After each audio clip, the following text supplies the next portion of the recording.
bunda-bunda, kakak-kakak gitu ya. Jadi berarti ini sebagian besar sudah kebanyakan sebagai ibu ya, katanya. Sekitar Atau ada yang 30-40% ya, iya. oke, baik, baik. Nah, jadi sambil nanti saya menjelaskan, boleh banget ya kakak-kakak dan bunda-bunda untuk tulis aja pertanyaannya di kolom chat. Nanti saya akan jawab kalau sesuai dengan bahasan yang akan saya bahas. Namun jika tidak, saya akan bahas lagi di bagian untuk tanya jawab. Nah, jadi hari ini kan kita mau bahas tentang work-life balance ya gitu. Sebenarnya kalau di dalam apa namanya work-life balance sebagai perempuan, eh, perempuan itu tuh tidak hanya satu peranan saja ya. Jadi sebenarnya tidak hanya perempuan sih, laki-laki pun juga tidak hanya satu peranan saja. Namun sebagai perempuan tuh tuntutannya itu sangat diperjelas gitu ya. Mau itu kebanyakan sih settingnya ketika mungkin lebih banyak ketika di rumah ya. Mau yang belum menikah atau sudah menikah, yang sudah menikah tinggal bersama dengan orang tua ataupun tidak, itu punya tuntutan bahwa wanita tuh mesti begini gitu ya. Nah, itu dari konstruk konstruk atau bagaimana sosial, society, lingkungan sosial itu memandang kita semua gitu ya. Nah, peran itu ada yang menempel karena secara sadar atau tidak sadar kita ambil, atau yang diberikan. Baik, diberikan tuh biasa sih wujudnya di dalam sebuah setting, misalkan setting pekerjaan, diberikan peran sebagai manajer, diberikan peran sebagai supervisor, atau diberikan peran sebagai staff gitu ya. Jadi diberikan untuk mengemban suatu tugas oleh orang lain.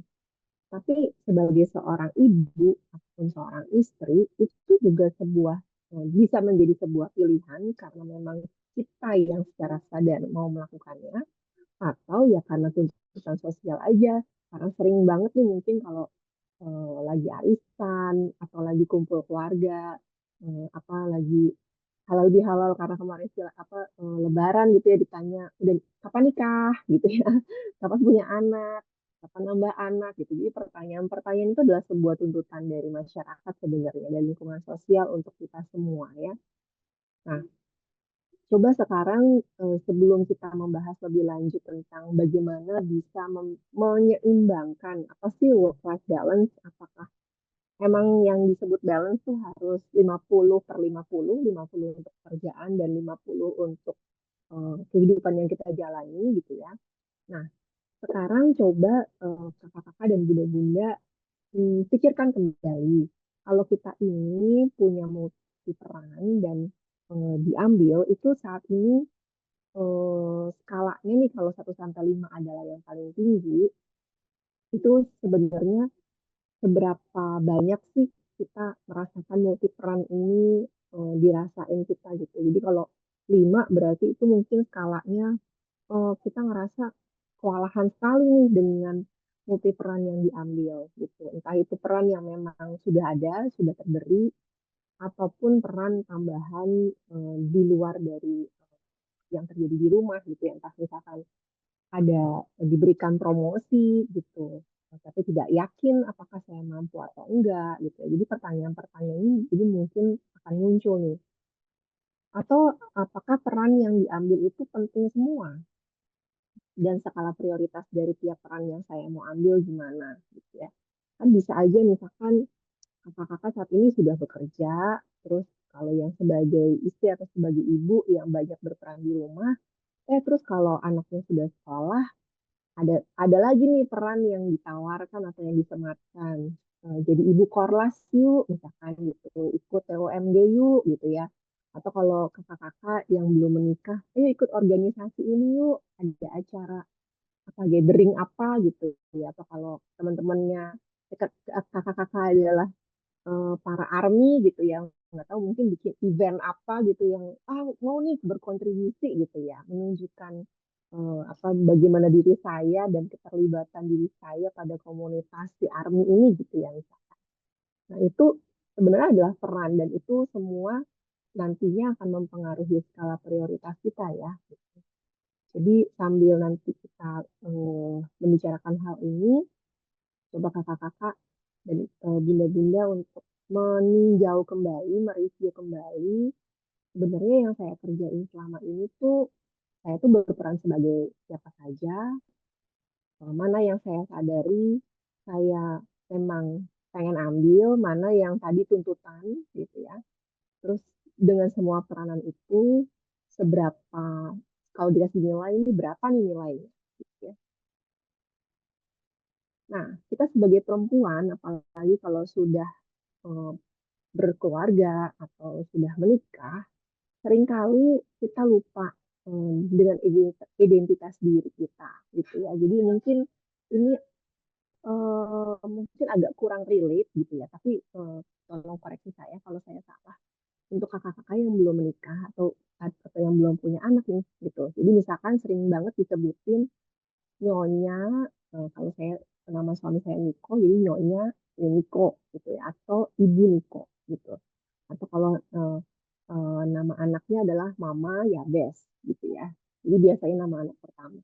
Tapi kalau kita eh, hanya disematkan dengan nama dari orang lain, entah itu pasangan ataupun dari anak, itu seringkali kita jadi lupa loh dengan diri kita sendiri ya. Di budaya-budaya tertentu menyebutkan hal ini itu sangat-sangat sering kali terjadi nih gitu. Jadi selalu ingatkan diri kita sendiri, nama kita siapa di dalam umum, terkenalnya secara umum ataupun ketika berinteraksi dengan orang tua yang lain, kenalkan nama kita dulu sebelum menyebutkan bahwa kita adalah suatu istrinya dari ini, nama anaknya dari ini, gitu ya. Karena hal ini saya sampaikan waktu itu di sebuah kelompok arisan arisan ibu-ibu di sebuah perusahaan yang besar gitu ya.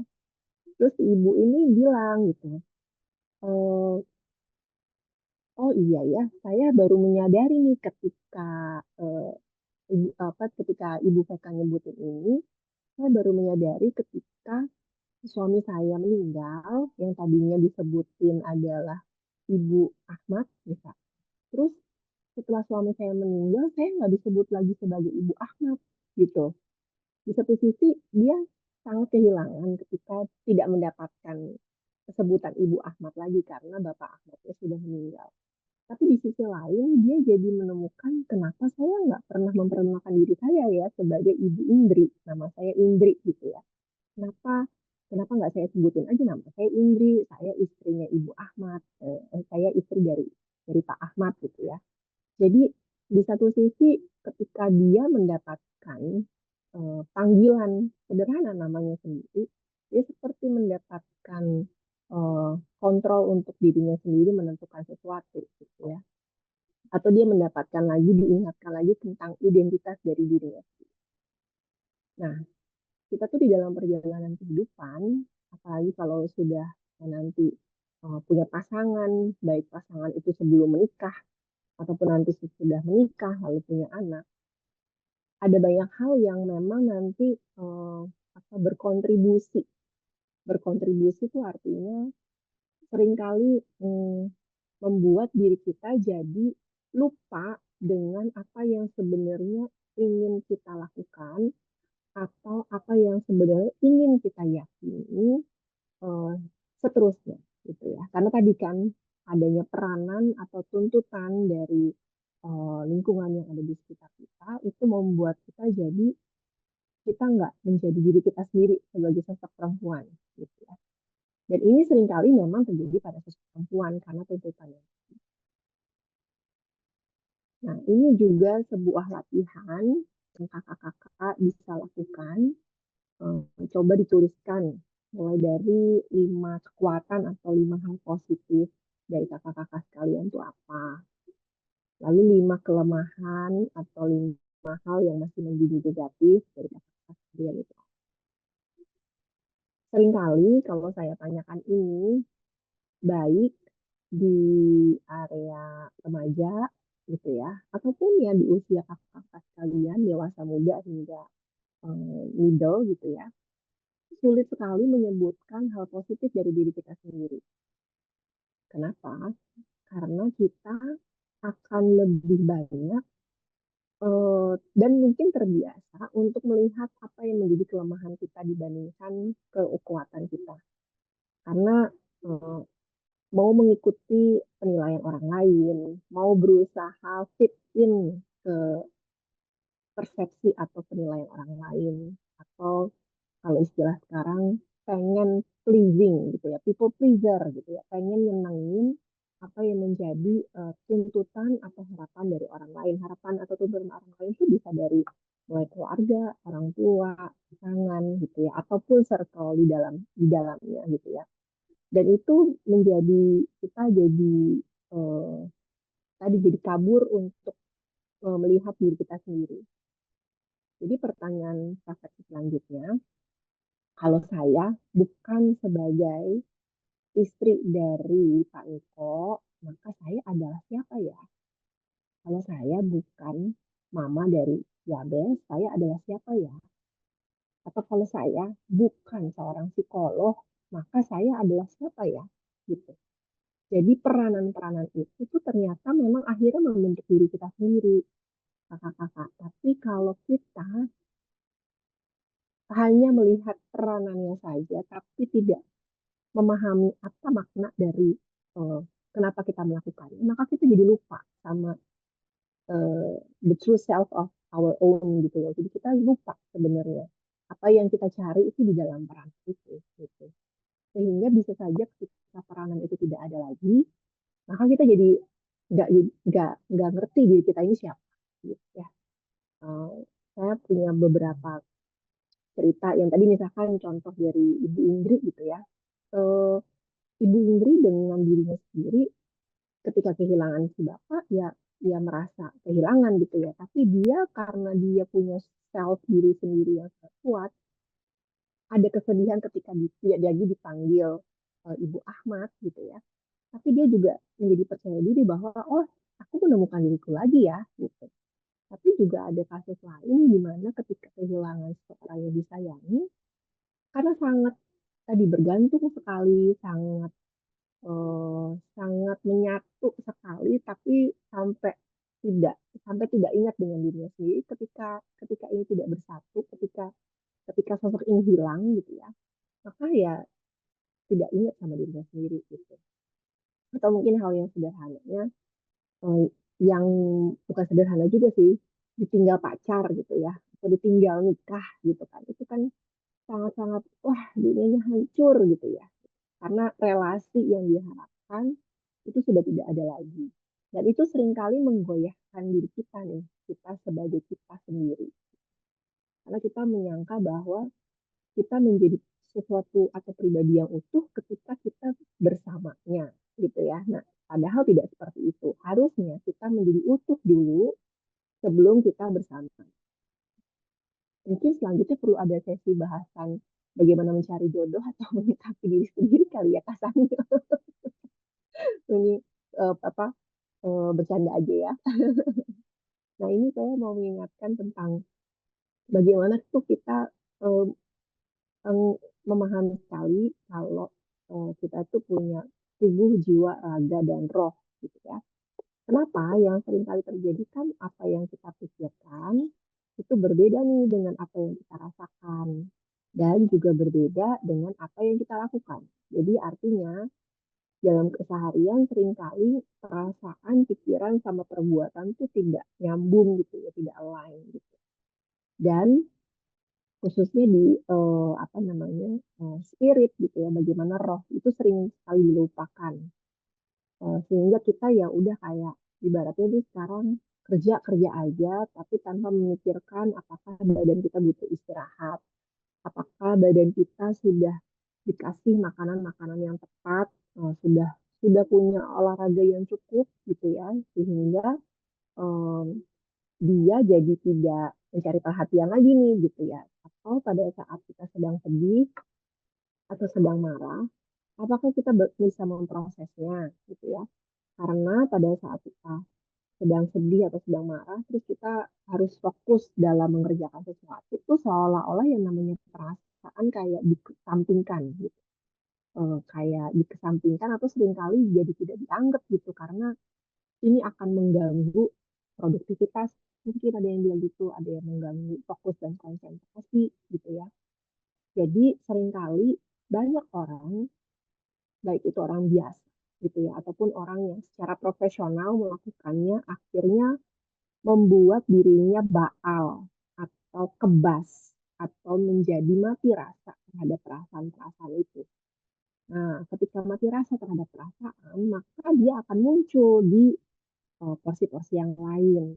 Misalkan di penyakit, di GERD, panic attack, gitu ya, apa namanya, kecemasan yang sangat berlebihan, ataupun depresi. Karena tadi dibuat tidak diizinkan untuk disadari, gitu ya, ataupun merasakan.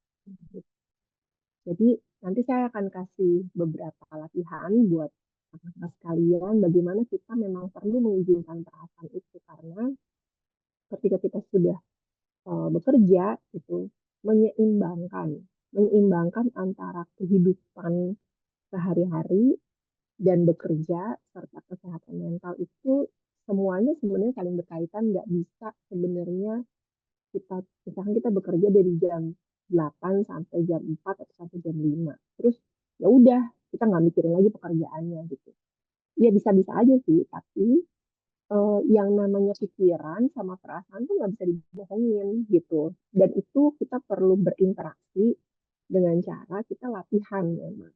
Ya yang namanya eh, ada istilah regulasi emosi, manajemen stres. Nah disitulah peranannya sehingga kita akan bisa menata kapan kita perlu melihat kembali eh, melihat kembali apa yang terjadi di kantor ketika kita sedang di rumah gitu ya. Atau kita bisa mengesampingkan terlebih dahulu apa yang terjadi di rumah sehingga kita fokus di kantor. Tapi itu punya toleransi sebenarnya ya. Punya toleransi itu artinya gini, kalau itu terjadi terus-terusan dalam kurun waktu tertentu, artinya kan kita tidak enak nih, kita punya pikiran di rumah, tapi kita di kantor. Atau kita punya pikiran di kantor, pekerjaan di kantor, tapi kita bawa di rumah. Yang kita bawa itu perasaan-perasaan yang gak nyaman sebenarnya. Gitu. Bisa aja kita jadi tidak koneksi sama orang-orang di sekitar kita. Kita tidak bisa main mungkin sama anak-anak kita. Atau bawaannya beda banget nih. Kalau di rumah bawaannya marah-marah mulu, misalkan gitu ya. Karena pikirannya nggak here and now berhubungan dengan apa yang ada di rumah gitu.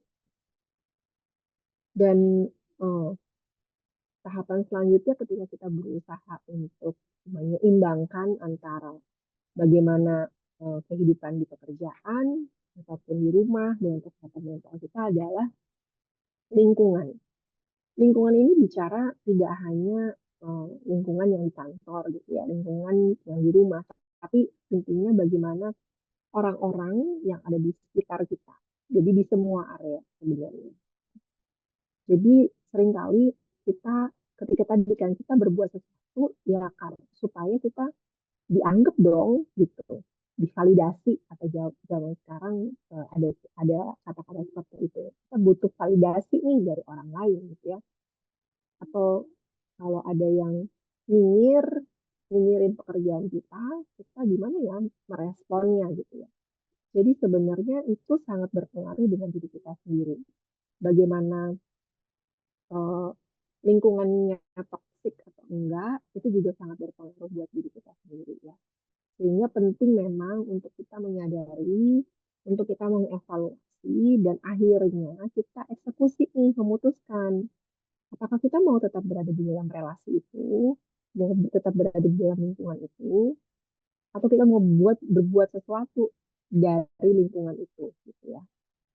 Karena apapun hasil yang kita mau coba untuk eh, putuskan itu sangat sangat berpengaruh dengan kesehatan fisik dan well-being atau eh, kita eh, sebagai manusia yang utuh gitu. Well-being itu berhubungan sama nggak hanya kesehatan fisik tapi juga kesehatan mental, whole as a human. Jadi kalau sosial supportnya sangat em, rendah, nah itu akan memunculkan depresi, kesendirian gitu ya. Kayak kalau saya ada cerita bahwa dia ketika di kantor itu dia ngerasa bahwa "Kok aku sering ditinggal kalau makan siang ya, aku kok nggak jarang banget nih diajak gitu ya. Atau kalau misalkan di rumah si istri berusaha cerita sama suaminya, sebenarnya curhat gitu ya, tapi tidak mendapatkan respon yang sesuai ataupun diharapkan dari si istri gitu. Jadi mungkin kalau para bapak-bapak atau cowok ini lebih banyak kasih solusi gitu ya, tapi kalau perempuan atau istri itu lebih banyak memintanya didengarkan gitu ya. Jadi ini sebenarnya adalah pola komunikasi yang bisa disiasati dalam bentuk komunikasi dua arah yang sehat sebenarnya. Kalau tidak diungkapkan maka sebenarnya tidak tahu apa yang dibutuhkan oleh eh, pasangan ya atau dibutuhkan oleh orang-orang yang ada di dalam relasi itu gitu ya. Jadi sangat penting sekali untuk kita memahami nih, lingkungan itu. Nanti saya akan bahas hubungannya apa ketika kita memahami lingkungan ya. Karena nanti di slide yang agak belakang saya relate-nya dengan stres gitu. Karena ada situasi-situasi di mana itu berkelanjutan maka akan menimbulkan atau istilah sekarang kan toxic parents, toxic relationship, itu artinya stres yang berkepanjangan gitu ya. Stres yang sebenarnya tidak sehat dan memberikan dampak buruk dalam kesehatan fisik dan psikis. Serta kalau itu terjadinya eh, dalam kurun waktu yang lama dan ada anak-anak di situ, maka itu akan mempengaruhi perkembangannya mereka juga. Gitu ya. Nah, bagaimana kita bisa menyeimbangkan kehidupan di dalam pekerjaan? Ternyata balancing kehidupan di dalam bekerja dan sehari-hari itu balancingnya tuh tergantung dari persepsi setiap individu. Jadi balancing saya dengan balancing Kak ini udah pasti berbeda, tergantung perspektifnya, gitu ya. Sehingga hal ini tuh sebenarnya perlu kita evaluasi. Jadi di usia kita saat ini, di usia kakak dan bunda sekalian, sangat penting sekali untuk ngecek setiap hari aku tuh perasaan aku apa aja ya yang muncul di hari ini. Ada kejadian apa yang eh, entah itu meninggalkan kesan kesan positif atau kesan negatif dan itu em, mempengaruhi aku gitu ya. Dan itu perlu refleksi, evaluasi gitu ya. Kalau saya suka melakukannya dan menuliskannya. Kalau zaman dulu mungkin pakai diary gitu ya. Tapi kalau sekarang sih hanya catatan singkat saja untuk mengeluarkan apa yang kita rasain. Jadi kita kayak pinpoint gitu loh, oh emosi saat ini tuh rasanya yang ini gitu ya. Karena ini terus reaksi kita nih yang terpenting. Reaksi kita apa ya? Karena kalau kita punya catatan itu ditambah dengan pola hormonal yang ada di kita, di perempuan, yang katanya kan kita punya PMS nih, gitu ya. Katanya kalau mau PMS itu katanya memberikan efek yang bisa lebih daripada biasanya. Mungkin ada yang menjadi mau marah-marah, menjadi mau makan terus-terusan gitu ya, atau menjadi males luar biasa yang mager banget gitu ya. Jadi itu sebenarnya pola yang kita bisa lihat bahwa oh itu terjadi sama kita nih gitu ya. Jadi pemantauan itu juga akan mempengaruhi bagaimana kita mengevaluasi diri kita. Kenapa ya hari ini saya kok marah-marah ya gitu. Kenapa ya hari ini kok gampang banget gampang banget jadi senggol bacok gitu. Ada apa ya gitu. Terus kalau saya sih lihatnya, oh ini ternyata udah mau deket-deket nih gitu. Atau saya lihat sih, oh ternyata ada beberapa pekerjaan yang saya belum selesaiin gitu. Oh ternyata anak saya sakit nih gitu ya. Jadi saya punya catatan itu di agenda saya dan saya catat. Dan itu sangat membantu sekali saya melihat diri saya baik secara fisik ataupun psikis. Fisiknya biasanya saya tambahin. Kalau saya nggak olahraga, karena sekarang saya udah mulai lakuin olahraga tuh sekitar 2-3 tahun terakhir, rutin setiap hari, hanya jalan kaki aja, yang tadinya 2 kilo, 1 jam, Karena baru mulai itu 2 kilo 1 jam tuh untuk memulai nambah-nambahnya tuh sangat susah. Hingga akhirnya di tahun ini saya bisa 6-7 kilo dalam waktu 1 jam. Jadi kalau tidak melakukan itu tuh saya ngerasa eh, si badan nih jadi tidak tidak optimal, bukan tidak berfungsi dengan baik, jadi tidak optimal. Dan seringkali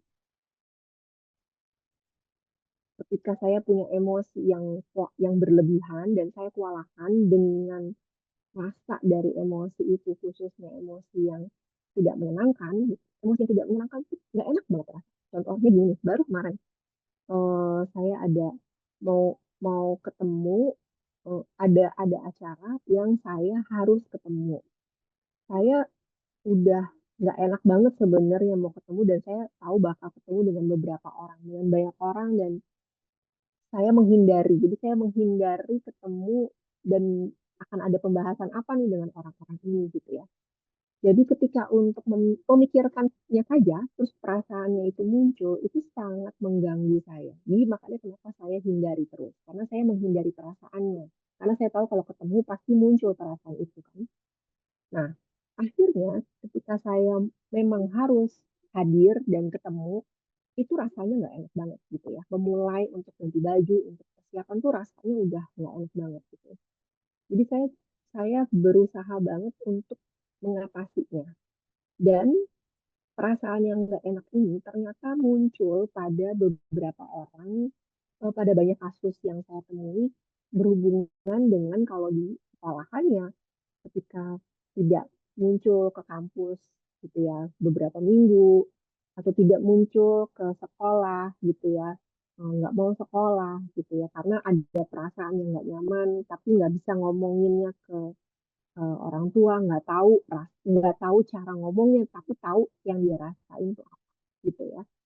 Jadi kalau itu terjadi pada anak-anak sebenarnya sangat wajar karena mereka belum tahu toolsnya apa yang harus mereka lakukan. Tapi ketika di usia kita semua, kita sudah mulai bisa melakukan apa yang diperkenalkan dan mencari tahu apa nih yang cocok buat saya. Apakah saya bisa menyeimbangkan work-life balance saya dengan melakukan yang banyak, misalkan olahraga, tetap ngelakuin hobi, tetap ini, tetap itu gitu ya. Terus cari yang mencari mana yang komposisi yang bisa untuk saat ini. Work-life balance ini juga menjadi penting bagi setiap orang karena ketika satu area itu sangat menguras tenaga, maka itu akan mempengaruhi area kehidupan kita yang lain ya. Kan eh, ketika ada kalau pekerjaannya di bidang eh, apa namanya marketing misalkan, atau di bank gitu kan, itu ada secara berkala kan butuh nulis laporan, butuh ada pengejaran target mungkin gitu ya. Berarti itu ada waktu-waktu di mana harus konsentrasi di area itu. Nah, sudah pasti akan mempengaruhi area kehidupan yang lain nih gitu ya.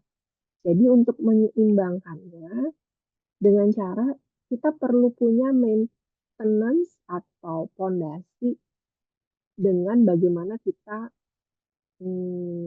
akhirnya siap ketika si badai badai yang dalam arti kita harus fokus banget nih di dalam area kehidupan yang lain supaya tidak mempengaruhi area kehidupan yang ini adalah ketika kita punya fondasi yang sangat kuat di dalam. Nah, relasi yang sehat itu juga mempengaruhi tadi bagaimana kita berelasi dengan diri kita sendiri dan bagaimana relasi kita dengan orang lain. Work-life balance, kalau misalkan berada di dalam lingkungan yang punya budaya kerja yang beda banget nih sama budaya budaya kerjanya kita gitu ya, atau berada di dalam circle pekerjaan yang sifatnya kita nggak suka, misalkan sukanya gibah mulu nih gitu ya atau ngomongin orang mulu nih, kita bukan tipe orang yang seperti itu, maka kita nggak mungkin berlama-lama di lingkungan itu sebenarnya.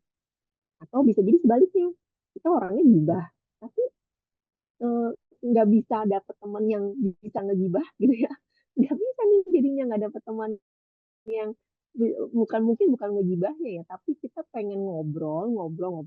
Kita biasanya cari temen yang bisa nih multitasking ngobrol sambil kerja. Nah, nggak semua orang tuh bisa ngobrol sambil kerja. Ada banyak orang juga yang kalau kerja ya kerja, nggak bisa sambil ngobrol misalnya gitu ya.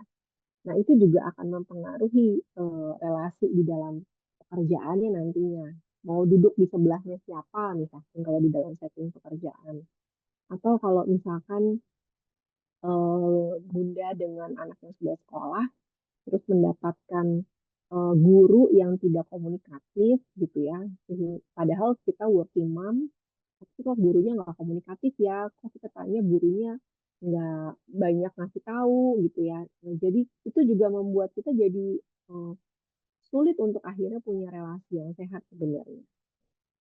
Nah, ini nanti kakak-kakak bisa baca nih, relasi yang sehat itu seperti apa sih gitu. Jadi meskipun di sini sebelah sini itu adalah gambarnya eh, eh, apa karakter pasangan mempelai gitu ya, tapi yang namanya healthy relationship itu relasi itu tidak hanya selalu tentang pernikahan atau tentang eh, hubungan intim, tapi itu semua ketika kita berelasi atau berinteraksi dengan orang lain gitu ya. Jadi di dalam relasi itu ada layer kayak bawang, lapisan-lapisan. Jadi nanti kita bisa memilah sebenarnya dan memilih siapa, dengan siapa kita akan membuka layer yang paling dalam. Kan nggak mungkin kita akan bercerita dengan seterbuka-terbukanya dengan orang yang kita nggak kenal kan. Biasanya orang yang kita nggak kenal ya lapisannya di paling atas nih gitu ya. Yang kelihatannya formalitas, apa ya nanyanya yang seputar tidak terlalu dalam banget atau privacy gitu ya. Jadi itu sangat perlu sekali untuk kita kenali karena itu akan sangat mempengaruhi kita. Terus sebentar ya, saya akan lanjutkan ke nah ini stres. Stres setiap kita orang tahu eh, stres itu sangat mungkin terjadi, tapi mungkin yang kakak-kakak dan bunda-bunda belum tahu adalah eh, stres itu bisa dialami oleh semua orang, bahkan dialami oleh janin sekalipun. Artinya ketika belum lahir pun janin ini bisa merasakan. Jadi yang terpenting adalah kita mengenali saat kita stres, bagian tubuh mana sih yang bereaksi. Gitu. Kalau saya stres, biasanya saya mengenali apa namanya, nafas saya akan menjadi lebih cepat, eh, akan lebih cepat sehingga saking cepatnya seringkali ada ada fase di mana saya menahan nafas gitu ya. Atau misalkan ketika kita stres dan berada di jalan tekanan, kayak tadi saya cerita bahwa saya mau ketemu sama orang-orang yang saya sebenarnya nggak nyaman banget, sebenarnya yang saya hindari dan muncul perasaan-perasaan yang nggak nyaman, tuh rasanya di sini nih di dada gitu ya, sama di perut gitu. Jadi kayak rasanya kayak mual gitu. Kalau itu intensitasnya berlanjut, bisa jadi muncul di area kepala ataupun di leher. Jadi bisa pusing. Dulu saya juga pernah mengalami hal yang sama. eh, dan ini berhubungan dengan pola tidur. Jadi kalau saya stres, saya tidak bisa langsung tidur, saya akan scrolling, dan scrollingnya itu bisa berlangsung sampai udah lewat dari jam 2 gitu. Terus kalau udah begitu mau tidur tuh hmm, yang ada di sini tuh kepalanya bisa ngerasain kalau pikirannya nggak tenang. Jadi kayak berisik, kayak kayak loncat-loncat. Kalau exciting beda. Exciting juga sama sih maksudnya. Kalau saya exciting, saya juga memunculkan hal itu nggak bisa tidur. Terus kalau saya exciting tentang sebuah topik, saya akan searching topiknya sampai malam gitu ya. Tapi ini perasaan positif, saya rasain perasaan positif. Tapi kalau perasaan yang negatif, maka si kepala yang berisik ini akan muncul juga pikiran-pikiran yang juga menjadi negatif gitu ya. Sehingga itu sebenarnya kita semua di dalam fase stres. Nah, kenapa bisa seperti itu? Karena kita punya sisi otak ya, bagian sebelah kanan dan sebelah kiri. Sebelah kanan itu sebagian besar untuk mengenali emosi-emosi yang kita rasakan. Yang sebelah kiri itu mengenali bagaimana logika, ya, bagaimana logika, bagaimana fakta-fakta, gitu ya.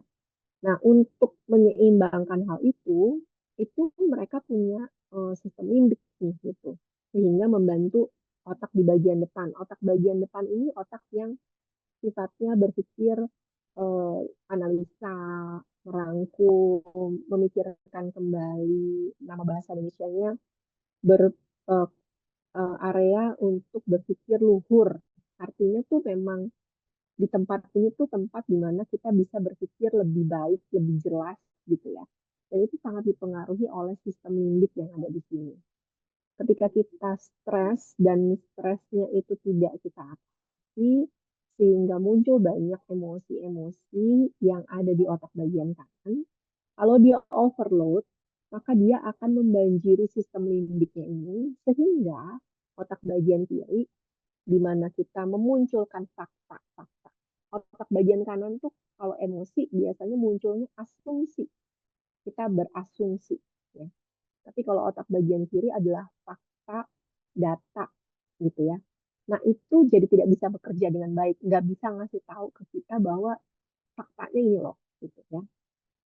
Kita mungkin aja waktu kita ngerjain 5 hal positif dan 5 hal negatif, ketika kita sedang stres atau ketika sedang banyak sekali hal yang muncul pada saat ini, kita mungkin akan kesulitan untuk melihat yang menjadi kekuatan. 5 hal kekuatan. Karena data yang ada di kiri itu tidak bisa terorganisasi dengan baik oleh di data sebelah kiri. Masalah tentang asumsi itu juga muncul pada individu-individu yang punya um, tingkat kecemasan yang tinggi gitu, atau dia dalam fase burnout atau depresi. Artinya asumsi yang tinggi itu adalah karena dia berasumsi atau menganggap bahwa orang lain itu begini, padahal faktanya belum tentu. Ya. Jadi ini salah satu kunci buat kita. Ketika kita punya perasaan dan pikiran yang muncul tentang orang lain, kita tanya lagi, ini asumsi atau fakta ya? Gitu. Ya. Kalau itu terkait dengan relasi orang terdekat, kita boleh tanya sama mereka. Aku tuh punya asumsi seperti ini. Kira-kira benar atau enggak ya? Karena apa? Karena ketika kita mengkonfirmasi asumsi itu kepada orang lain, maka kita mencari fakta. Dan itu sangat penting untuk kita jadi enggak overthinking nantinya. Gitu ya. Overthinking yang berlebihan. Karena overthinking itu satu hal proses yang sebenarnya ya memang sudah ada dan wajar sekali kalau kita jadi overthinking karena kita manusia berpikir ya. Tapi yang menjadi tidak wajar kalau kita sudah kewalahan dengan overthinking itu sehingga membuat kita jadi nggak mau maju juga, nggak yakin, mau diem aja juga iya diem, mau ke kanan juga ragu, ke kiri juga ragu. Jadi itu overthinking. Jadi akhirnya kita juga nggak yakin dengan semua hal, bahkan untuk diem aja nggak yakin.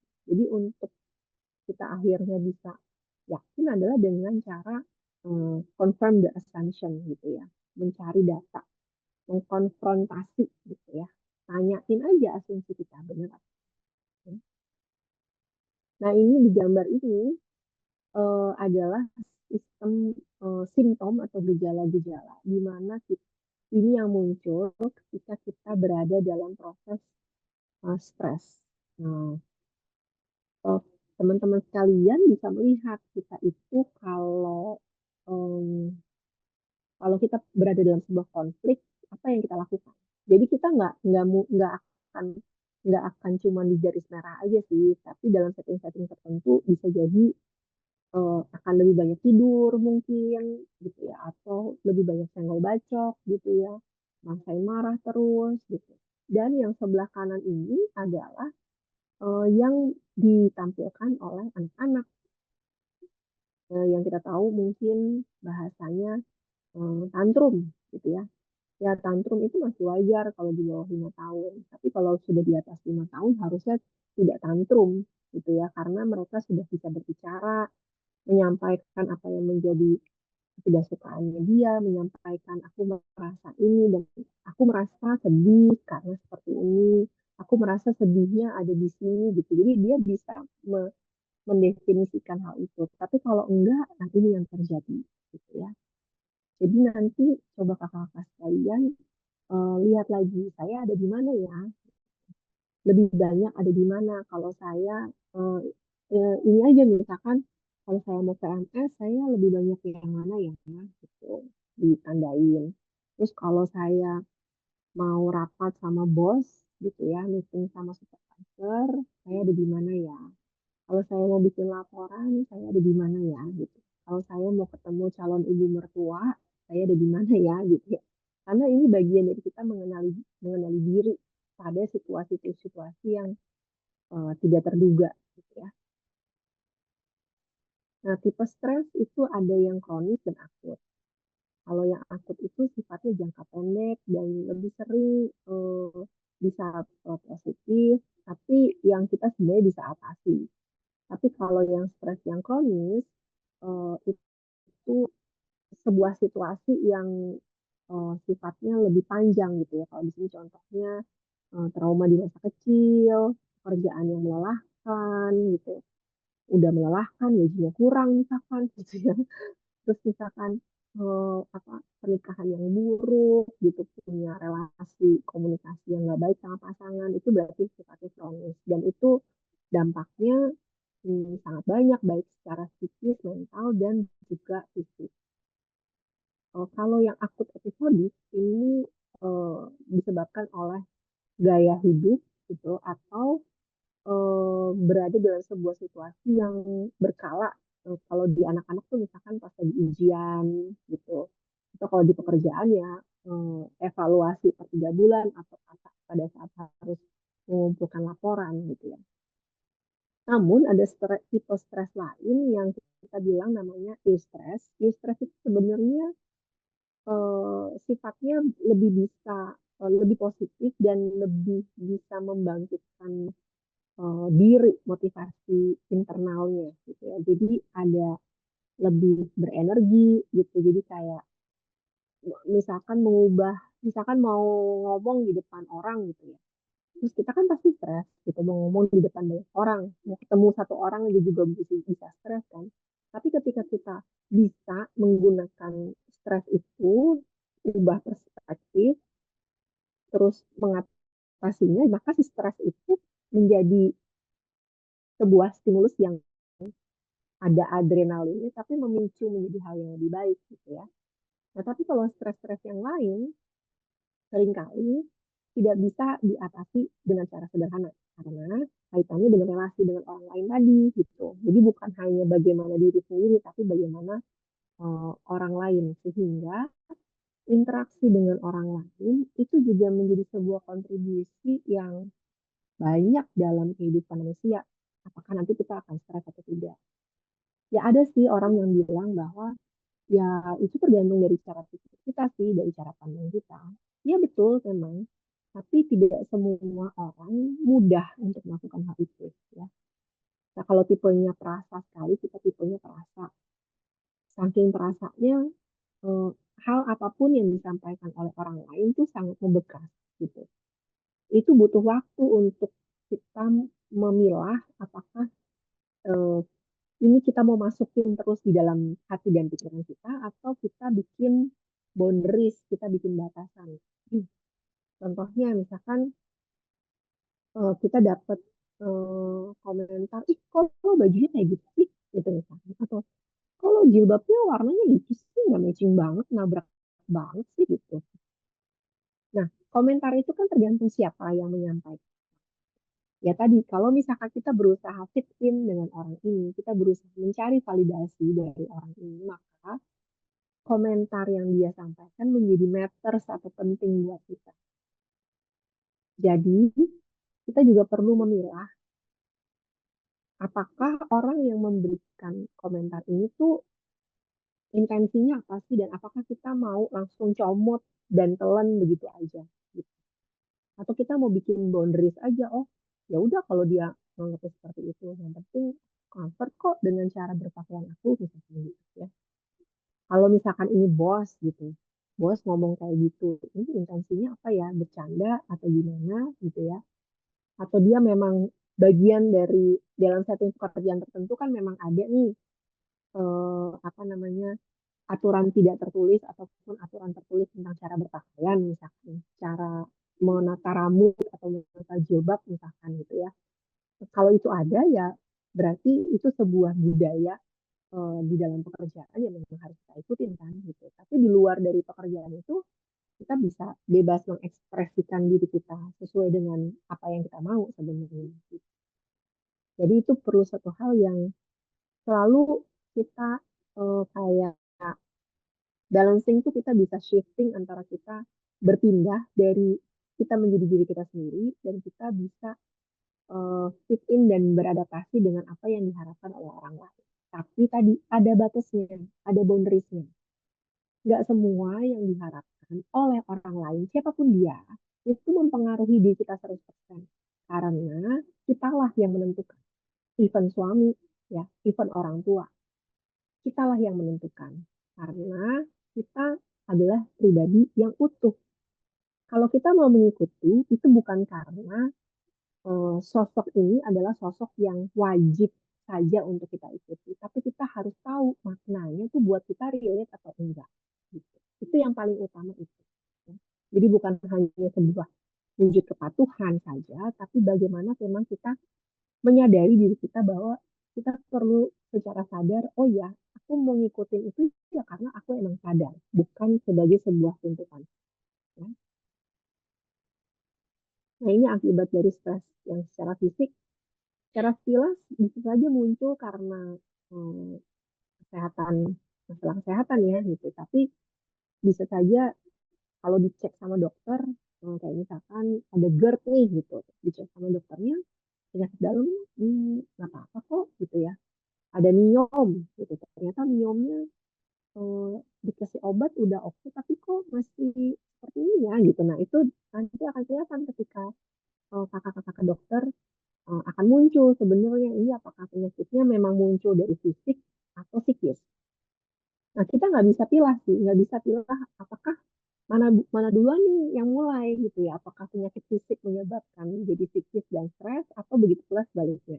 Karena mereka saling terkoneksi tadi antara tubuh, jiwa, raga, dan roh, ya maka tadi apa namanya sangat berkaitan erat sekali gitu ya. Secara energi gitu, energi atau roh gitu ya, atau kita bilangnya chemistry gitu. Seringkali kita bisa rasakan seperti ini. Misalkan kita ada pekerjaan yang sangat banyak gitu ya. Terus kita masih bawa pikiran dan perasaan pekerjaan itu ke rumah, perasaannya negatif. Jadi kita kesel, misalnya kita marah. Kita ketemu sama orang-orang yang ada di rumah, lagi ketemu sama anak. Kita mungkin bilang, iya nggak apa-apa, kita main sama mereka. Tapi mereka bisa mendeteksi, anak-anak itu sangat bisa mendeteksi perasaan, khususnya perasaan negatif. Jadi kita harus berhati-hati kalau kita, saya bicara ini pada semua orang dewasa yang berinteraksi dengan anak. Harus hati-hati kalau hatinya lagi nggak enak, si anak bisa menangkap radarnya. Karena anak itu adalah penangkap radar emosi yang sangat kuat. Dan kalau mereka nangkap emosi negatif kita, mereka nggak tahu ini emosinya apakah karena aku. Jadi mungkin aja, oh ini mama marah ya karena aku. Padahal nggak ada hubungannya. Tapi mereka nggak tahu gitu. Mereka cuma tahunya mama marah gitu. Jadi harus berhati-hati. Ketika itu kita bawa emosi itu kepada anak, maka anak yang akan menangkap radarnya. Atau bisa saja ketika terjadi di kantor, atasan kita marah sama kolega kita, teman kita. Ketika terjadi di rapat, situasi yang tadinya biasa-biasa saja, tapi karena si bos marah, kan situasinya jadi nggak enak dong. Rasa tuh yang namanya emosi marahnya si bos. Ya kayak gitu, yang namanya energi dan roh. Jadi kita perlu menyadari kita kena kena nggak nih ya gitu. Kalau anak-anak kena efeknya, anak-anak aja kena, kita juga pasti kena gitu. Makanya untuk tetap menyadari diri kita sendiri, ya.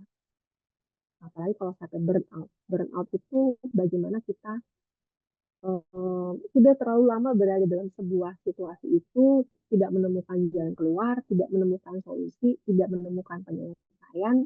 Nah, kalau terjadi 6 bulan burnout, kemudian masuk ke fase depresi.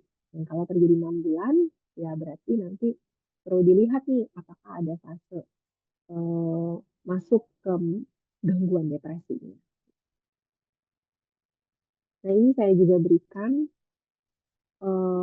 kata-kata emosi yang sebenarnya memang masih dalam bahasa Inggris. Kalau bahasa Indonesia saya belum terjemahkan atau belum dapat gitu ya. Tapi dengan kita pakai kata-kata emosi ini tuh sebenarnya mengenali kita diri kita sendiri.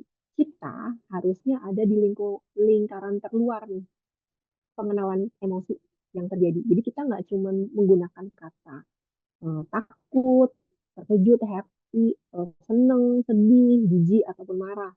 Ataupun di lingkaran ini, karena ini buat anak-anak yang di sini sampai remaja.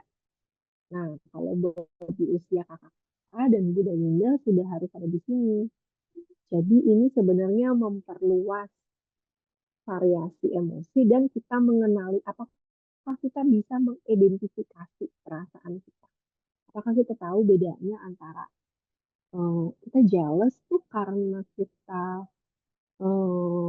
karena kita terancam atau karena kita benci gitu ya. Jadi kita memilah nggak cuma kita marah doang, tapi kenapa ya marah? Nah, itu penting. Nah ini juga satu hal yang eh, perlu selalu kita lakukan gitu ya. Be kind to yourself and others. Sebagai perempuan, seringkali mungkin kita tidak melakukan hal itu karena kita punya tuntutan yang sangat banyak ya. Eh, Seringkali kita lebih banyak ngurusin orang lain daripada ngurusin diri kita sendiri. Gitu. Sehingga ketika kita bersikap baik terhadap diri kita sendiri itu kita ngerasa bahwa memang layak ya aku bersikap baik sama diri aku sendiri. Gitu ya. Atau emang kalau ke salon misalkan kita bagian dari self care nih, emang ke salon sebentar doang emang nggak apa-apa ya. Emangnya mama nggak boleh ya nongkrong di kafe gitu sendirian sambil ngerjain hobinya gitu misalkan baca buku kah gitu ya atau nulis jurnal kah gitu.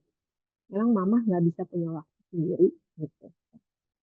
Jadi be kind to yourself itu adalah satu kunci buat kita memang perlu untuk baik sama diri kita sendiri, nggak cuma baik sama orang. Dan kita perlu menyadari, eh, sadar betul apa yang terjadi sama diri kita, mengenali diri kita, tahu tujuan hidup kita. Eh, Kalau dulu saya di awal usia 20-an, 30-an, mungkin tujuan hidupnya lebih banyak ke arah apa yang saya mau capai secara pekerjaan ataupun secara materi.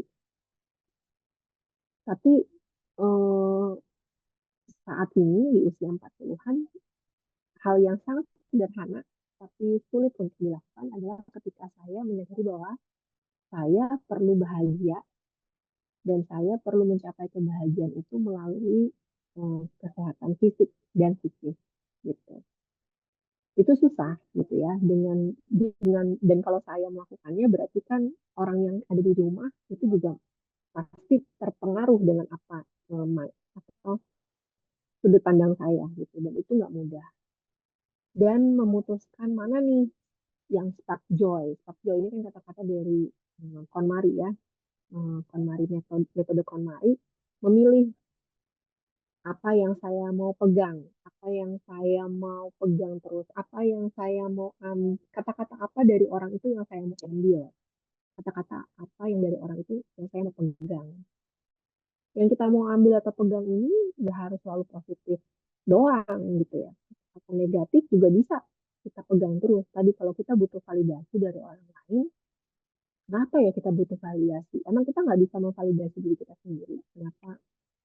Apa kita nggak melihat bahwa kita layak untuk memvalidasi diri kita, gitu ya? Jadi itu suatu hal yang sangat sangat penting untuk kita bisa menyadari diri kita sendiri. Nah, bagian dari self care adalah ini self care itu bisa saja dimulai dari tadi pergi ke kafe, misalkan punya waktu sendiri, pergi ke salon, gitu ya. Tapi hal itu tidak sederhana, hanya itu saja. Jadi yang namanya self care itu perlu punya lapisan. Dan nonton atau scrolling itu bukan self care. Main game online yang tidak ada interaksi, gitu ya, itu bukan self care. Self care itu adalah bagaimana terkoneksi. Jadi self care ini bisa berhubungan dengan diri sendiri ataupun terkoneksi ketika dengan orang-orang lain yang punya dampak positif sama kita, gitu ya. Jadi ketika kita melakukan sesuatu, ada produknya, ada wujudnya, itu sebenarnya bagian dari self care. Jadi biasanya sih kita perlu review lagi kita dulu pernah punya hobi apa, entah itu baca buku, apa namanya, merajut mungkin, bikin scrapbook mungkin, melukis mungkin, atau mungkin mencoba resep-resep baru gitu ya. Kalau bebenah gimana? Nah, bebenah ini kalau saya melihatnya bukan ke arah self care sih, karena self care itu perlu rutin dilakukan. Tapi bebenah ini kalau saya melihatnya lebih kepada bagian dari proses untuk memilah, eh, bisa memilah atau juga bisa kayak mengekspresikan. Karena beberapa orang ada yang mengatakan kalau saya lagi marah, saya beberes gitu. Ada juga yang lagi marah, saya makan gitu ya. Jadi itu hanya sebuah bentuk ekspresi atau cara pelampiasan, cara mengeluarkan emosinya gitu. Itu boleh dilakukan, tapi itu bukan jadi fondasi yang dasar. Tadi kan eh, saya bicara tentang bagaimana ketika kita punya fondasi yang dasar, fondasi dasar ini adalah self care. Ketika kita punya fondasi dasar, ketika kita punya masalah, badai itu datang, stres itu datang, emosi yang kita akan kewalahan itu datang, maka kalau kita tetap rutin, konsisten melakukan self care, kita akan punya perspektif yang berbeda, akan punya respon yang berbeda ketika si badai itu datang. Kalau yang tadinya apa namanya senggol bacok gitu ya, kalau sekarang dengan situasi yang sama, oh kok responnya jadi nggak reaktif ya, kok jadi nggak apa namanya eh, jadi nggak ngomong balik negatif sama temen ya gitu, jadi nggak apa sih istilahnya, jadi nggak marah balik gitu misalkan. Ya, tadi kayak saya pakainya senggol bacok sih. Jadi kita ngomong, mungkin orang lain ngomongnya biasa, tapi kita ngomongnya jadi bereaksinya berlebihan.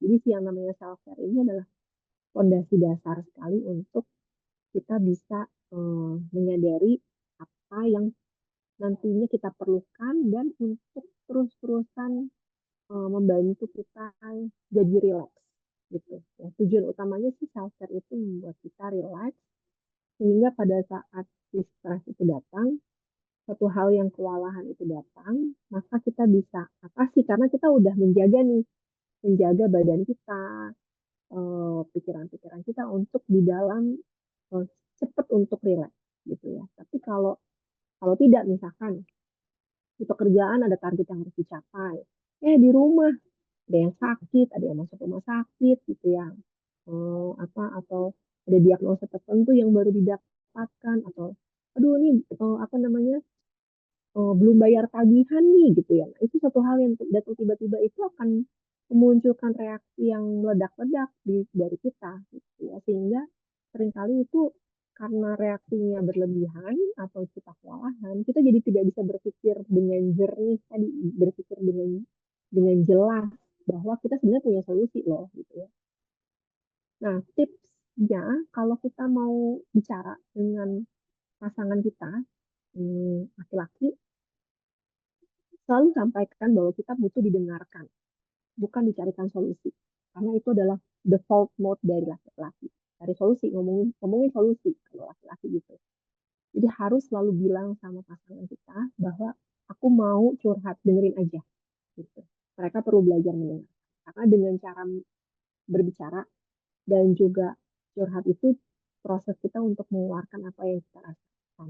Tapi sebenarnya cara ini nggak cuma eh, dilakukan oleh perempuan, laki-laki juga sangat-sangat perlu untuk menyampaikan apa yang dia rasain tanpa perlu dikasih solusi. Sebenarnya sama gitu ya.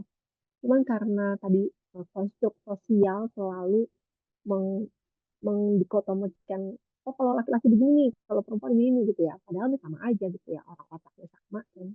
Jadi sebenarnya itu yang perlu salah satu kuncinya untuk bagian dari kalau dalam sebuah relasi bagian dari self care-nya. Sampai sini saja dari penjelasan saya.